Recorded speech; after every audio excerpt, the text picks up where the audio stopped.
Since the Industrial Revolution, humans have been engaged in heating water. The core of the first Industrial Revolution was the steam engine. Whether it's weaving, mining, driving cars, or sailing ships, the power comes from steam generated by heating water. The core of the second Industrial Revolution was electricity. With the advent of electric lights, you could happily weave and mine at night. The source of electricity was steam generated by heating water. The core of the third Industrial Revolution was information technology. Whether it's computers or the internet, electricity is vital. Without electricity, your 5090 graphics card is just a finely processed piece of stone. The main source of electricity is still steam generated by heating water. Nowadays, countries around the world are putting all their efforts into competing in artificial intelligence. On the surface, it appears to be a competition in computing power and algorithms, but ultimately it's a competition in electricity. Those buzzing server rooms and cabinets really test the supply and reliability of electricity. Microsoft spent a huge sum in 2024 to purchase all the electricity from Three Mile Island nuclear power plant for the next 20 years. Nowadays, electricity comes from far more sources than a century ago. But the ones that truly break free from heating water are basically just hydropower and wind and solar power. The hills covered with wind turbines and your rooftops full of solar panels might give the illusion that this new energy is already mainstream. But in reality, even in China where new energy is rapidly developing, hydro, wind, and solar combined account for only 34% of the electricity share. Globally, this ratio is less than 30%. The remaining over 70% still relies on heating water, including traditional methods like burning coal, natural gas, and waste, as well as non-traditional nuclear fission. You might say, well, this new energy has a low share now, but it's growing fast and will eventually become mainstream. Young people shouldn't be too eager. There is still one ultimate weapon for generating electricity by heating water that hasn't appeared yet: nuclear fusion. It can be considered the ultimate foreseeable energy solution for humanity.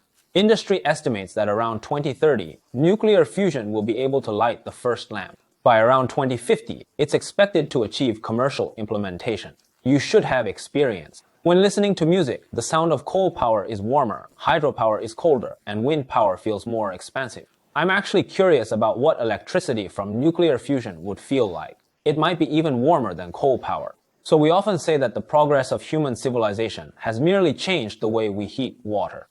It was before, it is now, and it will be even more so in the future. Currently, there's only one way to generate electricity by heating water: the steam turbine. A large and precise machine centered around blades. High temperature, high pressure steam expands and accelerates within the blades, converting internal energy into mechanical energy, spinning rapidly to ultimately drive the generator to produce electricity. Besides generating electricity, many large ships, like nuclear-powered aircraft carriers, also use steam turbines as their power core. It is no exaggeration to say that although steam turbines have been around for over 100 years, they remain the heart of industry and the foundation of modern civilization. If it so much as coughs, entire industries will tremble. As a leading industrial software company, domestically, Tianfu Software excels in maintaining the health of industrial heavy machinery. A typical fault in steam turbines is blade damage. Corrosion, foreign object impact, manufacturing defects, and so on can all be causes. A steam turbine spins thousands of times per minute, and if a blade breaks, it becomes unbalanced immediately, and vibrations will occur.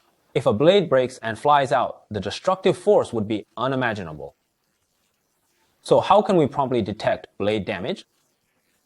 Tianfu, based on its self-developed industrial AI platform, uses non-contact sensors to collect and analyze blade vibration displacement.